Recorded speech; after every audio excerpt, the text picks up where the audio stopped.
36 hours.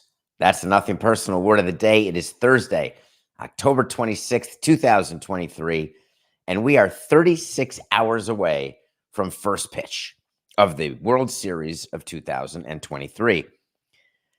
We also happen to be 20 years past the day after the World Series.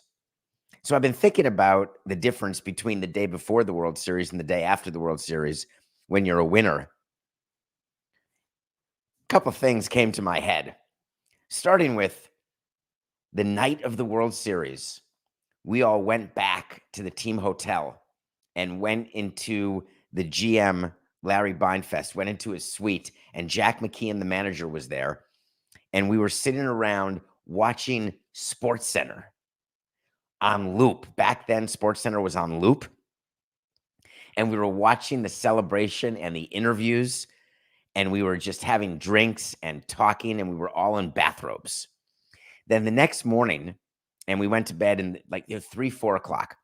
Wake up the next morning, and there was an itinerary that was under each of our doors from the traveling secretary because we were flying back to Fort Lauderdale. And that's where we flew. There was a charter at that time named Miami Air.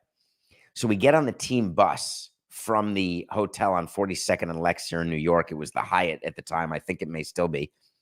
And we get on the bus, and it's mayhem on the bus. Not because it's very loud.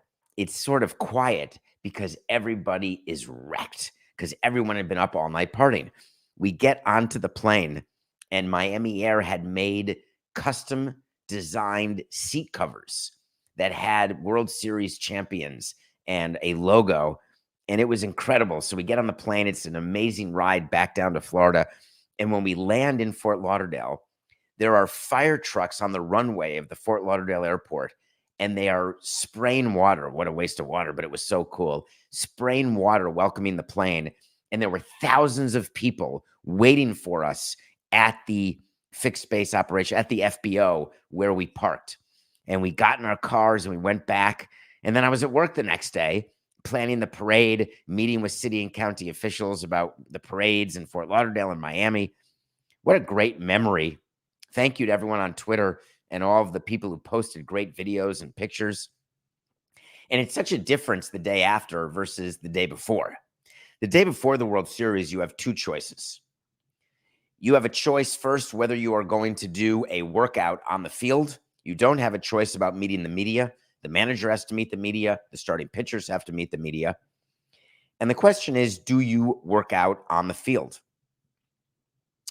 We had a conversation when we beat the Cubs and were heading into New York once we found out Boone had hit the walk-off against, I believe it was Wakefield.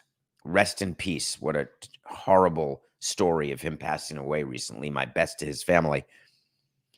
And the question that we asked ourselves was, do we want to treat the World Series like any other series? Now, it's 7 games versus a normal 3-game or a 4-game series. And when I say treat it normally, that means there are hitters meetings, there are pitchers meetings. There aren't team meetings generally, because unless you really need a team meeting, you shouldn't have it. More on that later in the show, actually. There's preparation that you do when you go into a city with an off day. During the season, when there's an off day, you generally travel on the off day. If you're home and then going to play on the road with an off day, you sleep in your bed the night of the game at home. Then you travel on the off day. Sometimes you can go right to the ballpark and do a workout. Other times, it's just a full day off. And we talked about whether or not you should take a full day off in New York, and we wanted our players to get into Yankee Stadium. The reason why we wanted to do a full workout on the day before the first game of the World Series is that we wanted the young players not to be in awe of Yankee Stadium. We wanted them to feel as though they belonged, that they had a chance to win, that they were going to win. When you're talking about the Texas Rangers and the Arizona Diamondbacks, I keep coming to the similarities that the Diamondbacks have to that 03 Marlins team. I've told you, young, dumb, and full of vigor. I get that feeling from the Diamondbacks, the same thing that we had, where they just don't feel like they're going to lose no matter what's going on in a game. No matter what happens in a particular game, you can lose 10-0 and then come back and win the next game. No problem. Very short memories. If I'm the Arizona Diamondbacks right now and I'm thinking about the schedule, while I do have media responsibilities and we've got to film things for MLB, the players are asked by our PR people. So in the World Series, you've got MLB PR people and you've got your own team PR people. And they're always in communication because there are needs of your broadcaster, Fox, who want, whenever you see intros, Coke, I don't know if you can picture this, but of course you can. There'll be intros to the broadcast and there'll be players holding the trophy or there'll be players walking toward the camera. Those things have to get filmed. They're not filmed in the beginning of the season and then they just choose the 2 teams that make the World Series. They're filmed now during the off day. And so there are only certain players who Fox wants to have in their ads. And so you're communicating with which players have to do what. So there's definitely more distractions the day before a World Series game than there are the day before a regular series. So given the fact that it's going to feel different to the players, both in responsibility and also in ticket requests, there is a scene and a picture I have of Bill Beck, the traveling secretary, and he was working with Manny Colon, who then became the traveling secretary after Bill Beck retired, and we were in a suite in the Hyatt doing tickets, and it was hundreds of tickets, putting people in different places according to who they should sit with, who they shouldn't sit with, what location. And you get the locations from MLB and from the Yankees, in this case, the Rangers. And so the Diamondbacks have all this stuff to do. But what you really want for your players, given the insanity and the distraction that exists, you want normalcy. You want routine. So we decided that we were going to do everything exactly as we had during the course of the season in terms of how we were preparing for the opposing pitcher that night, how we were preparing for that entire series, how we would have our hitters prepared. And I remember walking around the clubhouse at Yankee Stadium, watching these meetings take place and everyone acting normally. And all that was going through my head is, this is the World Frickin' Series. We're in Yankee Stadium, and this is the old Yankee Stadium. How are we not going to be overwhelmed by the moment? The manager, then Jack McKeon, who I had a very great conversation with. We speak all the time, but certainly on October 25th every year. And that's not a look at me, Louie. That's just, how would you not speak to your grandfather on a day that you made history with him? And I remember thinking to myself, how is he going to make it so it's going to be okay and normal? Bruce Bochy, the manager of the Rangers, Torey Lovullo, the manager of the Diamondbacks, have that same job to do. Because when you look at the Diamondbacks roster, when you frankly look at the Rangers roster, other than Corey Seager, Nathan Eovaldi, the starter in Game 1, there are players who just don't have this experience, who don't know what to expect. So for baseball players, when you don't know what to expect, you tend to go to what you know. And what you know is routine. So the Diamondbacks will have their schedule, when they're going to do BP, when they're going to take infield, when they're going to meet the media, when the media is open to come into the clubhouse. Normalcy. So you're going to see a lot of people over the next day or two talk about predictions, talk about evaluating. I'm doing it tonight on CBS. I'll do it tomorrow on Nothing Personal, where I'm going to go through my analysis of the teams, my predictions. But one thing you're not going to hear me do is say, the Diamondbacks won 3 out of 4 against the Rangers in the regular season. Therefore, the Diamondbacks certainly have the advantage. Zach Gallen pitched against the Rangers twice, and therefore they've seen him. On August 22nd, Zach Gallen went 6 innings, 1 earned, 11 Ks, 1 walk. Diamondbacks win. Well, there's advantage Diamondbacks. But wait a minute. The day before, Jordan Montgomery went 8 innings, no runs, 6 Ks. Advantage Rangers.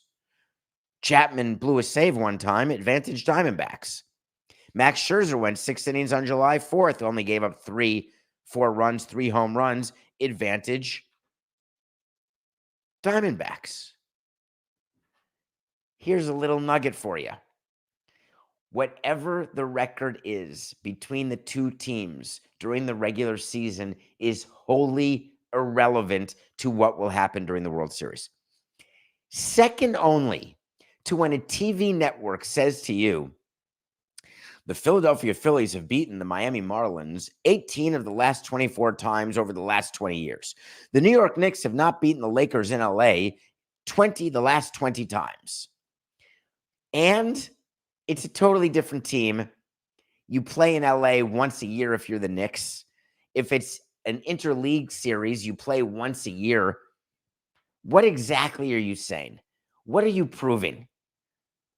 There is no correlation between what a roster did 10 years ago against a team and what a roster does against that team now. There's not even a correlation between what the same rosters did 3 months ago, 6 months ago. So laugh with me when you hear stations and talents and people on X and everybody else talk about what is happening between these two teams. And when they go on the Fox broadcast and they'll mention what happened, what the record is between the Diamondbacks and the Rangers, who cares? Who cares? It's going to be a hell of a series, though. For those of you cynical about not wanting to watch it because you don't care about Texas or Arizona, just try it. Hey, Mikey, you might like it. All right. I have a great plan right now. By the way, this is no joke. We're live at the moment, and you're maybe hearing this on tape, but it is 8:12 a.m., and I just got a text from Mark Redman. Mark Redman was our pitcher who started Game 7 in Chicago. And on October 25th, we all tried to talk, and he wasn't available yesterday. And he was texting saying, 20 years seems like yesterday when I'm watching today's players celebrate. You never forget. You never forget that feeling. Okay, moving on. I'm going to try to get to my phone ring because this is a funny phone call that happened yesterday that really does make me smile. Let's see if we can get it as we normally do.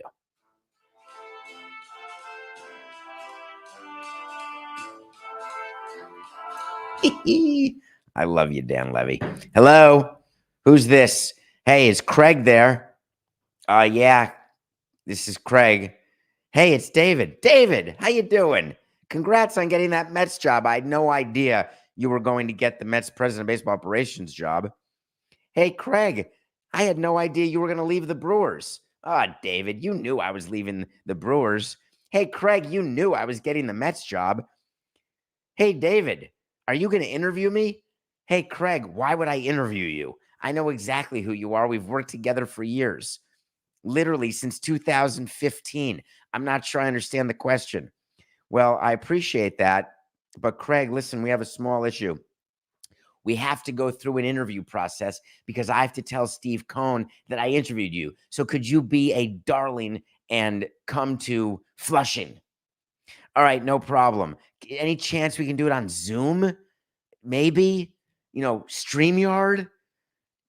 No, you got to meet Steve. All right, I'll see you tomorrow. Click, click, click. Hello, can I come in? Craig, welcome to Citi Field. Come sit down. Craig Counsell walks in. He's got a blazer on, no tie. He's got the Lululemon pants and the Cole Haan shoes. He sits down. David Stearns looks at him and says, hey, Craig, all right, I'd like to understand from you how you handle the relationship between the front office and the players. Craig laughs. David says, okay, let me try another one. Craig, I'd like to understand how you manage your bullpen. Okay, sorry, let me try another one. Hey, Craig, I'd like to understand your family's willingness to move to New York. Oh, sorry, we covered that one already. All right, hold on one second. Hey, Craig, I'd like to know, have you identified a building in New York City where you'd like to live? Interesting you bring that up, David, because we can't exactly find the perfect building Because one thing I'm not sure of, did we agree on 4 years, 3 years? Is it 3 years plus an option? I'm trying to remember what my offer is. And remember when I told you I want to be the highest paid manager because Steve Cohn overpays for everybody, so you might as well overpay for a manager. Were you able to talk to Steve about the payroll and about what my payroll would be? So, Craig, listen, you're going to have to meet Steve. No problem. As a matter of fact, he's right here. Hey, can I come in? Steve, how are you? Good, David. How are things going? Great. Thank you so much. Hey, Steve, I'd like you to meet Craig Counsell. Well, I've met you before, but it's a pleasure to meet you. So tell me, Craig, are you aware of the pressure I'm under? Are you aware that we need to win a World Series next year? Are you aware that Max Scherzer said we were rebuilding, but we're not really rebuilding, and that we're trying to get Ohtani, but we may not get Ohtani, and we may have a $250 million payroll, and we may not have a $250 million payroll, but it doesn't matter because we haven't won since '86, so you've got to do it because I promised, and I want to get rid of the chop shops and get a casino in, and we've got to get some momentum, and to do that, we've got to win. Are you clear on all that? Well, Steve, I'm your man. George Michael said it best. Can you imagine? This is David, by the way. I'm back. What a sham that Craig Counsell's interviewing with the Mets. Is it to make it right by baseball? They're going to do the Selig rule. They'll get a couple minorities and interview them and say, look, we did it. Everyone knows that that's the decision that's been made. I'm good. Craig Counsell's a great manager. It's not an issue. I don't like appearances. I don't like doing things for the sake of doing things when everyone realizes it's a joke. It's like eyewash. Do you remember what was the guy? I think Theo Epstein, when he interviewed Joe Girardi. Coco, was that it? When they did the 9-hour interview and we had a laugh on nothing personal, what they do, go to see, The Godfather? What do you possibly talk about with Joe Girardi for 9 hours? Oh, I was getting to know him and his kids. Well, Stearns and Counsell don't even have to do that. They know each other perfectly. So why would they even say, yeah, he's coming in for an interview? That's like Ozzie Guillen saying that he came in to interview with us in 2012. There was no interview. He'd gotten the job already. I just had never interviewed him before. But he was our third base coach when we won the World Series. We knew him. It was more a coronation than an interview. I think that's what the case is with Craig Counsell. And frankly, the Brewers have much bigger fish to fry. Pun intended. Do you remember that Mark Antonaccio is the owner of the Brewers? God, I love all this Milwaukee talk in this show. He's the owner of the Brewers, and they're trying to get money to renovate Miller Park. It's definitely not called Miller Park anymore, but it is to me. It's Miller Park. And they want public money. And when you want public money from the state, you have to do a lot of things. What Mark did is he threatened relocation, but then took it back, saying we never really were going to move. We were just kidding. We love Milwaukee. And by the way, we've got ourselves a deal.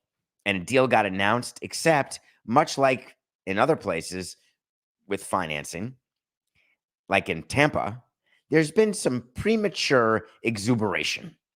And the premature exuberation in Milwaukee is similar to what it is in Tampa or any other place when you announce something that's done and wait a minute, you don't have the votes yet that are actually required to give you the funds that you are telling the whole world you've gotten already. The way it works in Milwaukee is there is a bill in front of the state Senate, a bill in front of the state assembly, and then it is a bill that has to pass and then get signed by the governor. The governor came out and is in favor of this bill. The assembly passed the bill.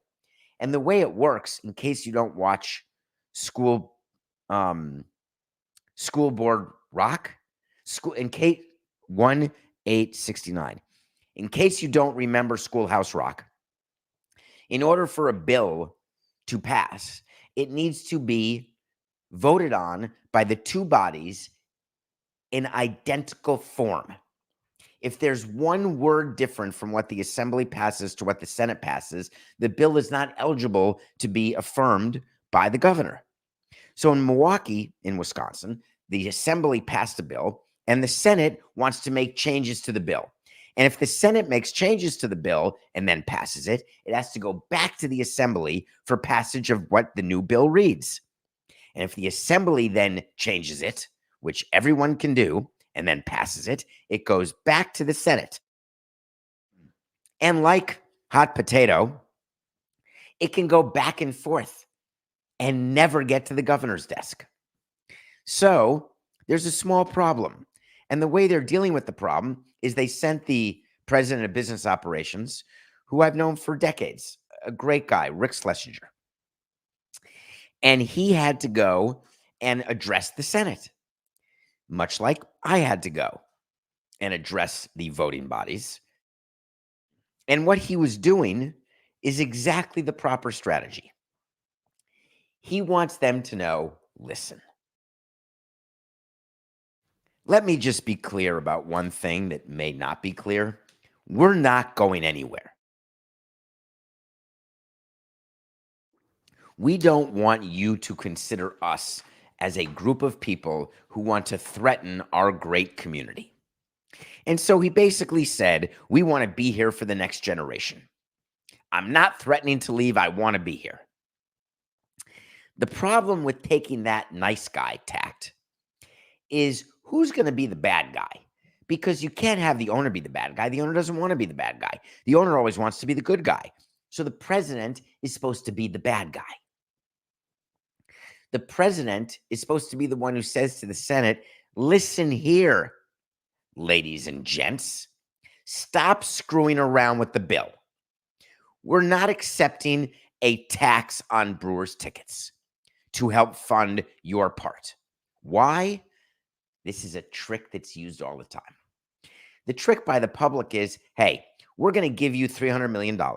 And the way we're going to fund it is we're going to tax your tickets. We would say that means we're funding it. Because if people are going to pay $50 for a ticket, but instead of us getting $50, we only get $45 and you get $5, I'm making the math easy. There's no 10% tax, but just pretend. I'm only getting 45. I need the 50 to hit my numbers in order to have a payroll to make you proud of your team. And if you're taking our ticket revenue as a way to give your contribution, that's really our contribution. We need you to have a contribution. We want it to be from taxes from tourists or taxes from people buying gum or cigarettes, something, but not from people buying tickets. Okay, how about this idea? How about if we do a tax on every non-baseball event at Miller Park? Well, wait a minute. That's the same thing. As a matter of fact, that revenue is even more important to us because it doesn't count toward revenue sharing. When we get Guns N' Roses to come play in Milwaukee, or a country music act or anybody, we get that money. We need that money. Look at our pro formas. We're counting on it. So what they're trying to figure out is, how do they pay? This is what the Senate is saying. How do we fund the $400 million that we're giving to this renovation other than by money that is made from the renovation? And the team is saying, no, find it elsewhere. That's a problem.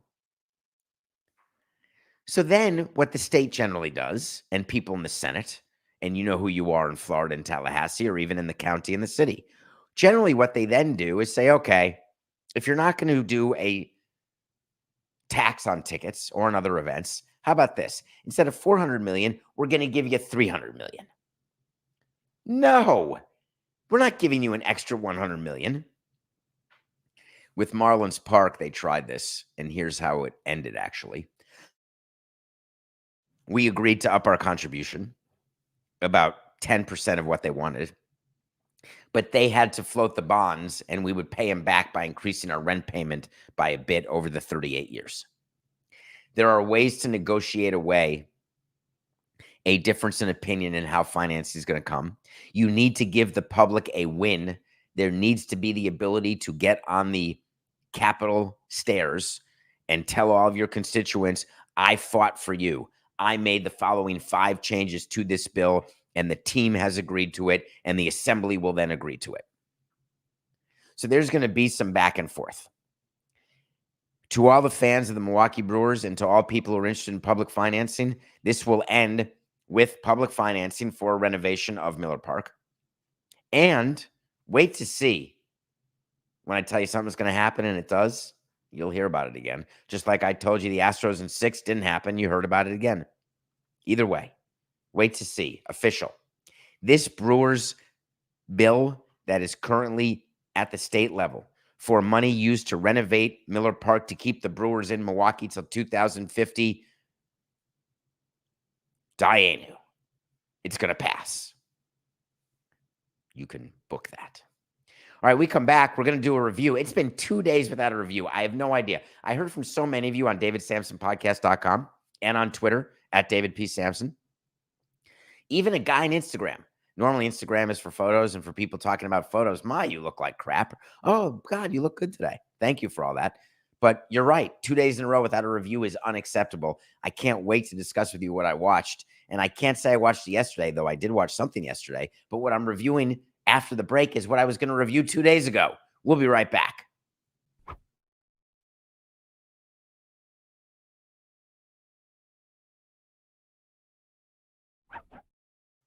There are several ways that I engage in content on a daily basis.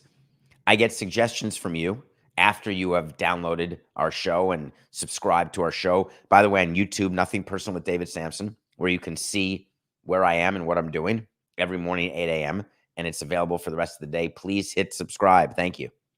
I have no idea why, but please do it. So you give me content suggestions, and I keep track of them on my phone. So I keep a running list of things that I like to watch. So when I say to you that I am going to watch something and it's on the list, there really is a list. So the other way I do it is I go to the various subscription services and they push things toward me. The other day, something got pushed toward me on Max, a documentary called The Savior Complex. And I'd never heard of it, and I didn't know what it was about, but it was pushed to me, and it was a 3-part documentary. And I said, Uganda? I was just in Uganda. I'm interested in watching something about Uganda. And then I watched it. And I'm going to take a few minutes to talk to you about the Savior Complex. The Savior Complex is about white people, Mzungus. That's what I was called when I was in Uganda. When you see Ugandans who don't see white people a lot, they call you by your name, which is Mzungu, which is not your name. It means white person. There are people who go to Uganda. There are people who go to other African countries. There are people who go all over the world on missions. Some of them are religious missions. Some are humanitarian missions. Some claim they're both and maybe and may not be. But the point is always that there are people who feel a calling to try to help out those who are less fortunate than themselves. And that is supposed to be a good thing.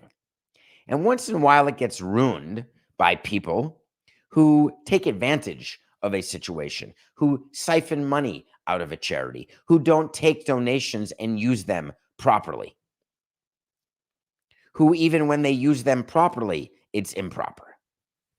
There is a group of people in Uganda called No White Saviors. And No White Saviors, ironically, used to be run by a white girl and now is not. And it is an organization that is trying to draw attention to those white people who come over to Africa and take advantage of Ugandans, who harm Ugandans, who in theory are sociopaths, enriching themselves. This documentary is about one such person, except it's quite unclear. Is Renee Bach of Serving His Children, is she a murderer? Is she a psychopath, a sociopath? Is she the most do-gooder person you've ever met? It is a documentary that goes through this woman and her calling from God and how she goes to Uganda and works with kids who are suffering from severe malnutrition. I'm not going to be the guy who says, eat everything on your plate. My mother used to say this. Eat up. There's people starving in China. And she was right. And that was a way to get us to finish our vegetables and to understand the value of food and how lucky we were to have food. And you don't know that as a kid. And then you learn about it as you get older and you realize how fortunate you are. Whatever your fortune is. In Uganda, they don't much care about the Diamondbacks or the Rangers, though they do enjoy the free shirts because if the Rangers win the World Series, the Diamondbacks have World Series champion T-shirts that are already printed, and they don't get thrown away. They get sent to Africa. So there are New York Yankee 2003 World Champion shirts around Africa. True story. And when they turn their faucet on, oh, wait a minute, they don't have faucets. When they decide what they're going to snack on, oh, wait a minute, they don't have snacks. The level of poverty and malnutrition is staggering, and it makes you want to help in any way you can. The guilt that you feel of paying tons of money to go trek with gorillas and know that the gorillas are being treated and protected more than the children. But then you realize that the money that you're giving is not just for the gorillas, but it's also to help out some of the local people. And you realize that you are a drop of water in the ocean. You want to help everyone. You end up thinking you can help anyone. And then you just choose a few people to help and wonder, how can that be enough? And then you order in food and throw food away. You overcook food and end up having leftovers that aren't given away, aren't taken care of. You realize that in the US, there's a level of poverty and malnutrition as well. And it just makes you wonder. So I watched The Savior Complex, and it was personal to me because of my time spent in Uganda and Tanzania last summer. It was personal to me because of the privilege I have. It was personal to me because I don't worry about water or food. And it was personal to me because I always want to help people. And what if I'm being perceived as one of those white saviors? And it was such a negative connotation, so pejorative. Get out of our country, but please help us. How does that work? How do you come to grips with it? It's got a shorter runtime than Killers of the Flower Moon, the most recent Scorsese movie, which I'm going to see, and you can just break it down into episodes. It's 3 episodes. I would ask and encourage you to watch this documentary and let me know your view. Let me know if you had the internal conflict that I had after watching the movie. I've been talking about it with everyone I see. I've been meaning to review it with you for 2 days, but I wanted to take my time with it because I really want you to think about it after you've watched it. It is so helpless to feel that you can't help, and it's so frustrating to think that the help you're giving isn't going to be helpful. And then on top of that, to be helpful and have you be perceived as not being helpful, but in fact hurtful. Golly. Now, there is no segue to the next topic. All the stuff that's happening in Israel, all the stuff that's happening in Gaza, all of the loss of life. You wake up this morning, you see what's going on in Maine. There is still a killer, a mass murderer on the loose. Wondering what you would do, reading about a guy who walked down a bowling alley in bare feet to hide in the pins so he wouldn't get shot.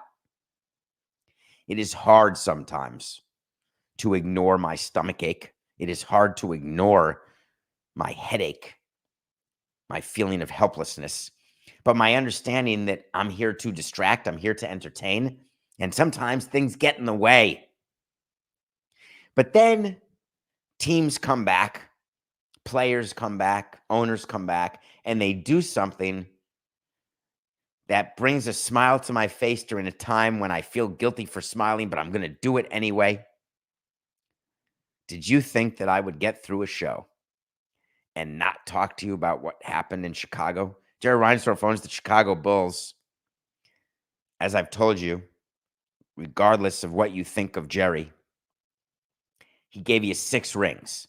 But you're going to say, wait a minute, there are kids who are in college who didn't benefit from the Jordan years. Don't care. They have 6 championships since 1991, 92, 90. That's 30 years, 33 years. That's a pretty good rate.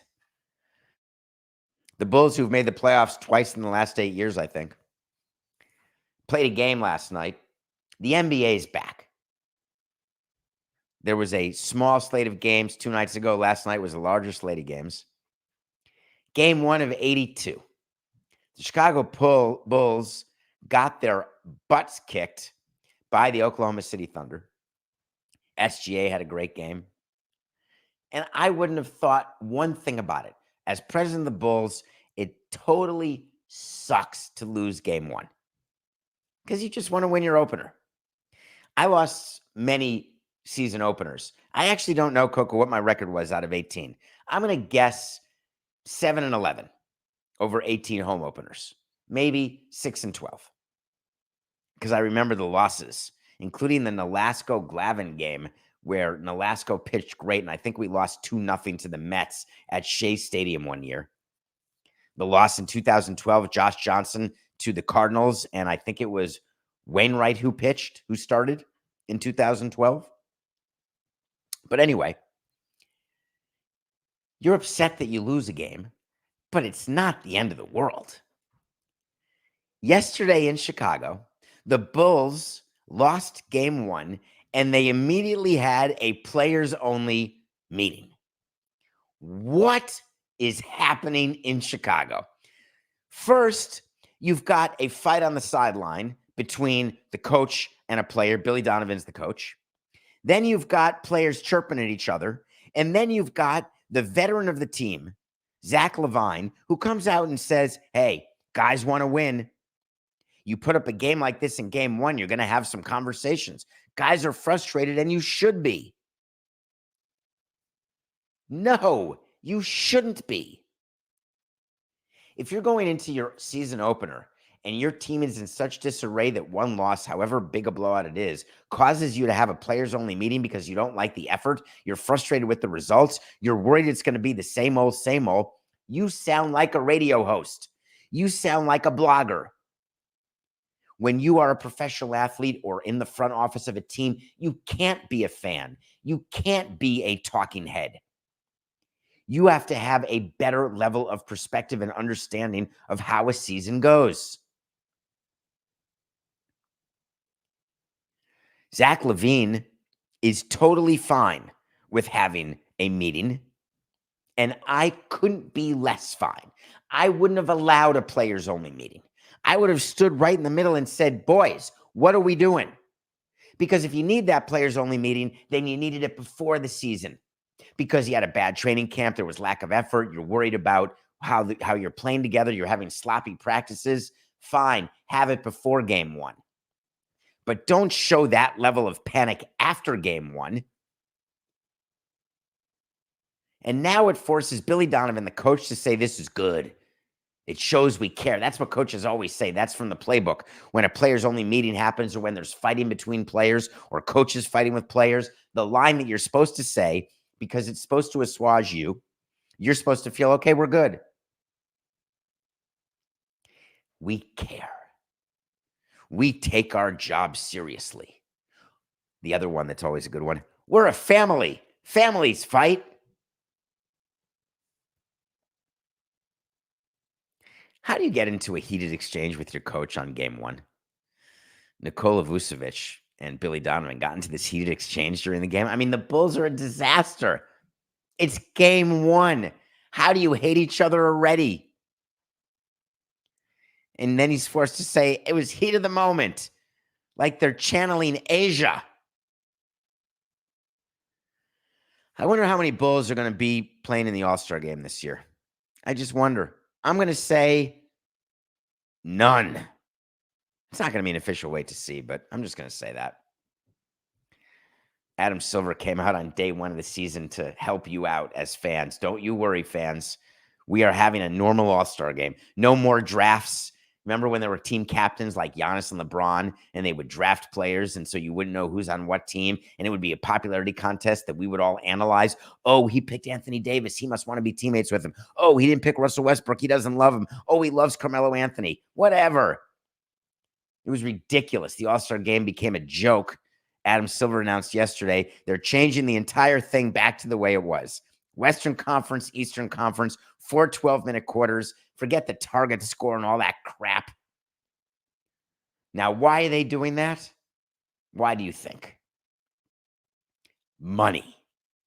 It all comes down to the broadcast partners are upset that the NBA All-Star Weekend has become horrific.